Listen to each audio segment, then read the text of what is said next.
Hello, how is everyone doing? I know I never post videos like this because I'm actually quite private, but since I've been secretly enjoying the lockdown, or the circuit breaker as they call it here in Singapore, I thought I'd share a little bit about how and why I am not going crazy like a lot of people I've communicated with.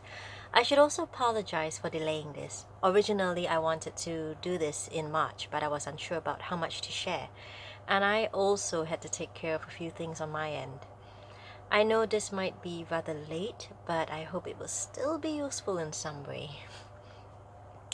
Every now and then we will get the local and global updates, and some can be very disheartening news. Naturally, we all hope for the best. Sometimes we get good news, so let's hold on to those. We are all affected, in one way or another. All in the same boat, on the same planet. And I think a time like this reminds us more than ever that we are all connected.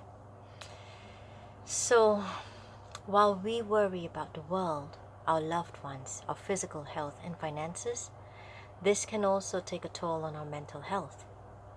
I think a time like this might be suitable to pause, reflect, and detox. Whether it's mental, emotional, spiritual, social, or physical, we can truly look at ourselves and our choices without the noise and influence of what others think. I meditate when I am worried, overthinking, grateful, or when I simply have extra time. Even if I cannot control anything in my life except my own decisions, I like how it calms and anchors me and helps me get back to my center. In many ways, I think it isn't so different from praying, if that's something you're more used to.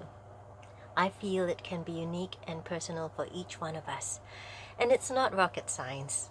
It could be as simple as closing your eyes and focusing on the sound of the fan or fountain, but not everyone has a fountain at home, or counting your breath for 2 minutes, or doing something really slowly and mindfully, perhaps Tai Chi, yoga, dancing, drawing, coloring, writing, or even eating and washing dishes. Even if you have lots of noise and maybe screaming children around you, you can still be fully aware of the smell, the taste, and the texture of your food. Or you could feel the little soap suds slowly easing out the grease and all the problems of your life. Now you know why I like washing dishes. There are also many free guided meditations you can find online, or you can download apps for tracks and soundscapes to help you. So you can listen to that babbling brook or the fountain that you don't actually have at home.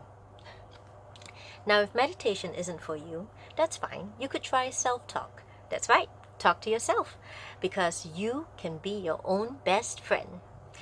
Ask yourself what makes you happy, what makes you feel alive, what frightens you, and does that drive you further away from something that you love?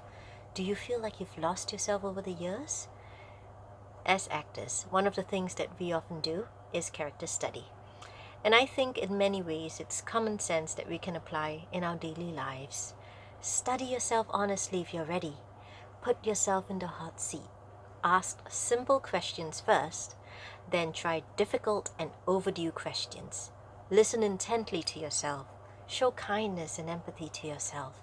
Be stern and critical with your thoughts and actions.